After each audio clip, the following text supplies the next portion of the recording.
Hawke's Bay APM Society. Now, this wasn't, for some unknown reason, this was sent to me and may not have been distributed. I've got to go back and have a look at some emails, actually. So that's why it's late, but it was certainly delivered on time. And welcome, guys. You can do whatever you like as long as it only takes 10 minutes, Brent. Yeah. I've got 3 minutes of Bruno's time. 5 minutes of Bruno's time. Yeah, no, hang on. I know how you farmers think. Yeah, okay, so 10 minutes, guys, and we'll kick it off, and welcome. Anyway. Okay, thanks, Fenton. Hi, Richard Chambers, President of the Hawke's Bay AMP Society, Brent Linn on my right, our General Manager, and Kerry Rich, Board Member. On behalf of the Hawke's Bay AMP Society, thank you all for the opportunity to present our vision for the development of the Hawke's Bay Showgrounds. Our submission speaks of the Showgrounds as one of our defining regional landmarks, one that talks to the identity, capability and the opportunity of our region. A driver of economic activity with 15 million contribution to the regional GDP, hosts a nationally acclaimed events and a tourism asset for the region. However, this is all at risk. The Showgrounds infrastructure is at its end of life and requires immediate upgrading to retain the existing activities and to be capable of attracting new events to the region. To galvanise action, the Society has, with the help of funding from John Bostock and Andy Lowe, commissioned a master plan for the development of the Showgrounds that Brent Linn will talk to you through shortly. The Society has consulted widely with users of the grounds and other stakeholders, including the Hawke's Bay Regional Council, and has a clear view of what they need to ensure their success. In recognising the historic and heritage nature of the site, the Society is engaging with Waipatu Marae for their input into this journey. We have submissions with the Hastings District Council and Napier City Council, as we will need a regional effort to retain and realise the value of the Showgrounds. In recognising this investment by the region in the development of the Showgrounds, the Society proposes a mixed ownership model. This would formalise the current thinking that the Showgrounds are a place for all Hawke's Bay and that the AMP Society have simply been the careful custodians to date. I trust you can join us on this journey. I'll now ask Brent to run through the plan and the funding request. Thank you. Thanks. So we've just presented this handout to you, and I know you've received a lot of information in a very short time, so I'm just going to briefly walk you through this document. So the front page is the cover of our 2016 annual report, and it just gives you some insight into some of the activities that the Showgrounds and Society hosts. This is the big picture. This is what the art of the possible is represented by. An aerial view of what the Showgrounds master plan final stage could look like. We've thought very carefully about the ability to undertake such a scale of development, and so it has been staged over 4 stages. The next slide shows you stage 1, which is shows you the detail of the master plan for those that are into detail. But stage 1, 2016-2017, is the low-hanging fruit, which are centred around ablutions, amenity plantings, access, opening up the front gate of the Showgrounds, and improving the basic infrastructure. 2016-17, we intend to undertake that work. The next stage involves the introduction of a purpose-built facility that can both accommodate the farmers market, which over winter suffers from the existing accommodation options, and also provide as a solution for stabling for animal housing during horse of the year. Stage 3 seems the introduction of further stabling accommodation for horse of the year and other users of the ground. Then we get to a crossroads represented by stage 4A, which is either the retention of the existing grandstand and refurbishment of it, or option 4B, which is a new event centre, exhibition space, and additional stabling to replace those lost by those developments. It's an ambitious plan. It's one that we've said that we've engaged with all our stakeholders to understand what they need to work to make the place work for them. The funding we're seeking from the Regional Council is to prove the feasibility of the funding of this development and build the better business case for stages 2 through 4. That will establish the business case around viability, the management structure, and the social capital that the development will deliver to the region. And so, recognising the time, I'd like to stop there in terms of my presentation and ask if there's any questions about the proposal. Thank you. So everyone's still reading away there. In regard to the leverage funding, if you could call it that, from Andy Lowe and John Bostock, and fantastic that they've chosen to support you. Do they have it's an underwrite, is it? Do they have expectations that that will be paid back, or just so we can sort of get a quantum idea going here? Yeah, they've bankrolled it, so to speak. But in saying that, they are very passionate about the grounds, so Showgrounds Hawke's Bay. They realise the potential and the huge community asset it is. They're both very community focused, as you all know. And if we can kickstart this and get things moving, I can see them becoming more passionate and being more involved, not just financially maybe, but more, just more involvement across the grounds itself. So we at this stage, yes, it will be paid back, but they're both very generous people and passionate about the grounds. And just as a follow-up to that, can you give us an idea what multi-ownership looks like? So the work we've done to date around multiple ownership is a trust holding the showgrounds, with representatives of the stakeholders taking a trustee position, and that trust will be responsible for governance and finance and capital adequacy, and it will contract a management provider for the operation of the grounds, and the AMP would wish to be that management provider. Okay, other questions? Councillor Graham. Guys, a fantastic vision. It's a fantastic asset that we have right on our doorstep here.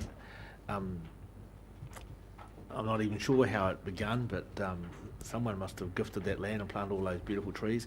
But this vision, have you got a view of the total cost of the vision, of the total vision? The hall and the new grandstand. So the gold-plated option 4B, everything laid out. We've still got the final costings to do, but we're thinking in the range of $15 to $20 million. Now, that pathway does not need to be walked down yet.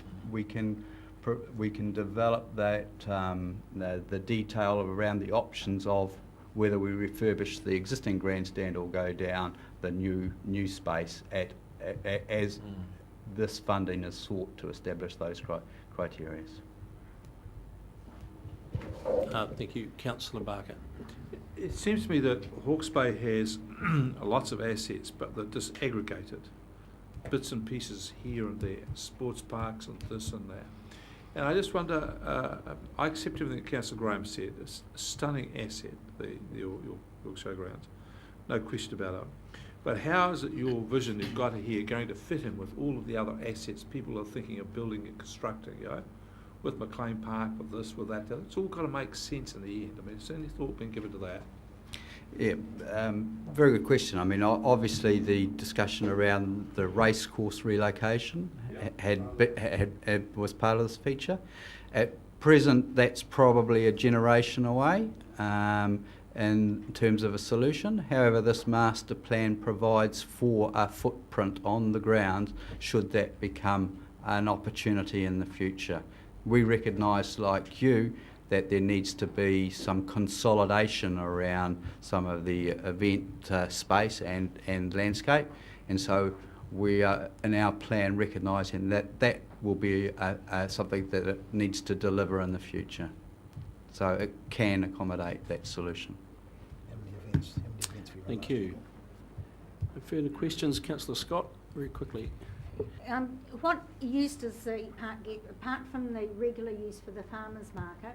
How much activity do you have in any year? And if you're building for the future, have you a plan for increasing the use? So we're just about to release that annual report, and it'll show that we hosted 249 events, 249 event days, 118 events, and 229,000 people visited the showgrounds last year. It is 229,000 people. Very good. I was there twice, but or more than that actually. Okay, thank you very much, and thank you guys. And we look forward to with the rest of the community seeing the annual report, if that's where it's heading. But yeah, we will be deliberating on all of the submissions tomorrow, kicking off about 11 o'clock. So might see you then. Thank you. Thank you. Thanks for your time. Okay, now we've got Central Hawke's Bay Community Trust. We're just about back on time. Here we go. A couple of well-dressed Southern Hawke's Bay folk here, and welcome. Some old thing you threw on, Deputy Mayor. Okay, good to see you. Grab a seat. Good morning, everyone. And you know the drill. 10 minutes Yes. starting now. Thank you. Good. Thank you very much. And I'm Di Peterson, and I'm here in my capacity as a trustee of the Central Hawke's Bay District Community Trust, and also as chair of the multi-sport turf committee. I'm not going to go through the submission because you've had that, and I'm sure that you've all read it. So I just thought I'd bring up a few points. First being that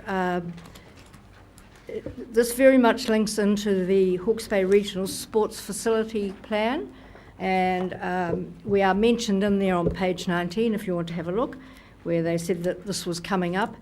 But I just want to quote from page 9 too, where it says, for multi-use approach, the network of sport and recreational facilities should encompass multi-use of spaces, whether on a seasonal or shared basis, to ensure the best use of limited and finite resources. So what we are doing is we are not building a hockey turf. It's a multi-sport turf of hockey size with netball courts on it, and beside it 3 asphalt netball courts for senior netball. We're not trying to duplicate what's already available in Hawke's Bay. We want to be able to feed in players to Hawke's Bay area. Our netball players senior ones already play at the Hawke's Bay Netball Park. The problem with our hockey is that we just don't have a turf for that. And the cost of travel for a huge area of people where they come from Prongahau, which is not just coming into Waipark, it's then moving on up to Park Island and the regional sports park. And Ian's going to just talk about working as a hub. Good morning, I'm Ian Sharp, and I'm on the fundraising committee with Di, and I'm part of the passionate community who want to see this project go ahead.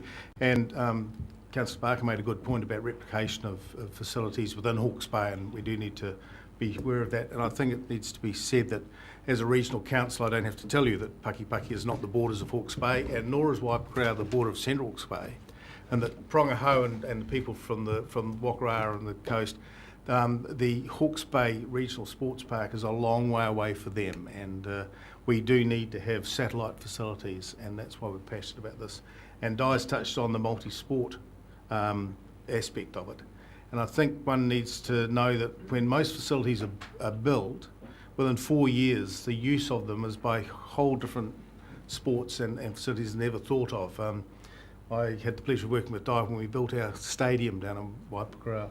And we built it mainly because we had no full-size basketball courts, and that's basketball, the one where you bounce the ball, court in Central Hawke's Bay, and netballs, and we were hoping to have the senior competition played down there, which it was for a while.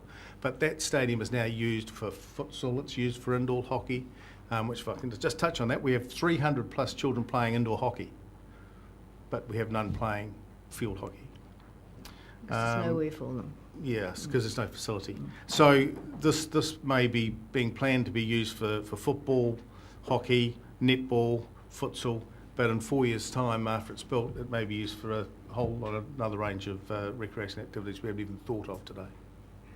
Yeah, so really, all we want is a fit-for-purpose facility so that our community can have the same opportunity that everyone else in Hawke's Bay has. And we think it's our right to do that, and we're going out there to raise the money ourselves to provide it. And we're asking for some help from the Regional Council.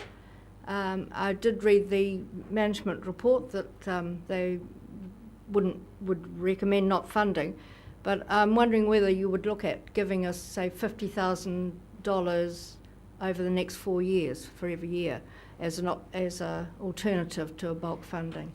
And see if that would help. We just think that our community deserves what we're going to give them.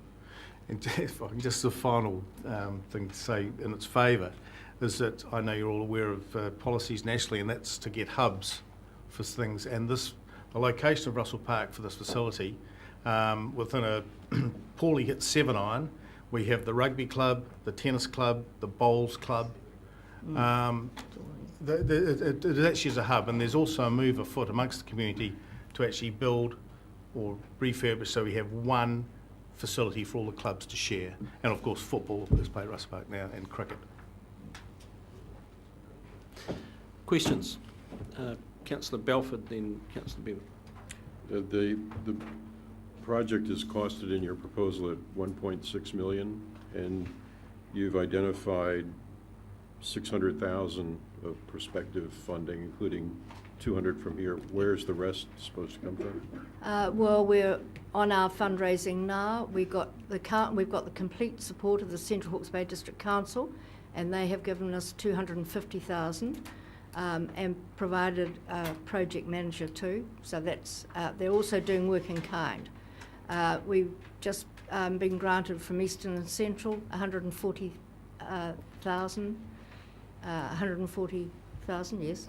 I think lotteries is where we're and hoping to get lotteries, and we've also the sports involved contributing. We've got 50,000 from netball and Central Hawke's Bay hockey too. So we're very much going out to the community to support their own community thing. So.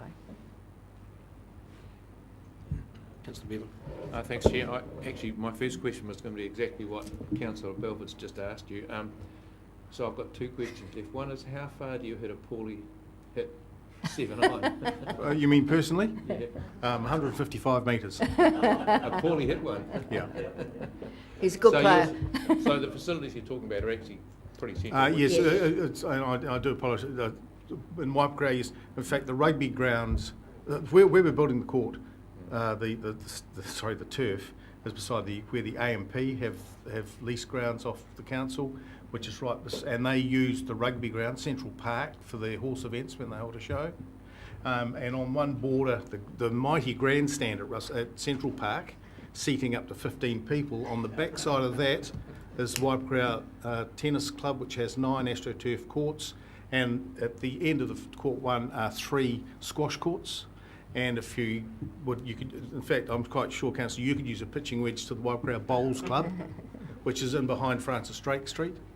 And of course, right beside all of this are the magnificent river pathways, the cycleways and walkways, which go either side of the Tukituki River. Not forgetting our indoor heated swimming pool, gymnasium and stadium, which it's all part of. Right, so it's all pretty central. Well, the boxing rings are part of the rugby club, because let's face it, just so you've also indicated that you may need to consider doing this over a several year period, which is why you talked about maybe.